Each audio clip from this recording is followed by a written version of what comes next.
Hello மக்களே, நீங்கள் ப்ரெக்னென்சிக்கு try பண்ணிகிட்டு இருக்கீங்களா? அப்போ இந்த வீடியோ உங்களுக்கு தான். நீங்கள் என்ன தான் ட்ரை பண்ணாலும் உங்களோட ப்ரெக்னென்சி இன்னுமே டிலே ஆகிட்டே இருக்கா? கவலைப்படாதீங்க. நீங்கள் உங்களோட ரொட்டீனில் ஒரு சின்ன விஷயத்தை மாற்றினீங்கனாலே போதும், நீங்களும் ப்ரெக்னென்ட் ஆகிடலாம். எத்தனை தடவை செக் பண்ணாலும் நெகட்டிவ் தான் வருதா? கவலைப்படாதீங்க. உங்களோட ரொட்டீனில் இதை மட்டும் மாற்றிக்கோங்க. வேறு ஒன்றும் இல்லைங்க, நல்ல தூக்கம். 10 மணிக்கு மேலே ஃபோன் யூஸ் பண்ணக்கூடாது, 10 மணிக்கு மேலே முழிச்சிருக்கக்கூடாது.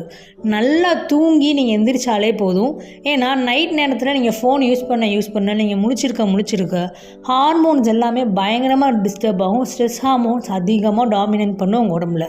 அதனால தான் நிறையா பேர்த்துக்கு எல்லாமே கரெக்டாக இருந்தும் ப்ரெக்னென்சி டிலே ஆகும். ஸோ அதனால் ஓவுலேஷன் ஒழுங்காக நடக்காது. அப்படி ஓவுலேஷன் நடந்தாலுமே இம்ப்ளான்டேஷன் ஒழுங்காக நடக்காது. இது எல்லாமே ஸ்ட்ரெஸ் ஹார்மோன்ஸோட வேலை தான். ஸோ நீங்கள் நல்லா தூங்கி நல்ல ஸ்ட்ரெஸ் இல்லாமல் இருந்தால் மட்டுமே உங்களுக்கு ப்ரெக்னென்சி வாய்ப்புகள் ரொம்ப அதிகமாக இருக்கும். ஸோ அதனால் நல்லா தூங்கி நல்லா ஸ்ட்ரெஸ் ஃப்ரீயாக ரெஸ்ட் எடுங்க. நீங்களும் இந்த வருஷத்தில் கண்டிப்பாக ப்ரெக்னென்ட் ஆகலாம். Don't worry, you are not alone. நிறையா பேர் இருக்காங்க. ஸோ கண்டிப்பாக நீங்கள் இந்த வருஷம் ப்ரெக்னென்ட் ஆகிடுவீங்க. ஸோ இந்த மாதிரி வீடியோஸ் பார்க்குறதுக்கு நம்ம சேனலை சப்ஸ்கிரைப் பண்ணிக்கோங்க, லைக் பண்ணுங்கள் அண்ட் ஷேர் பண்ணுங்கள்.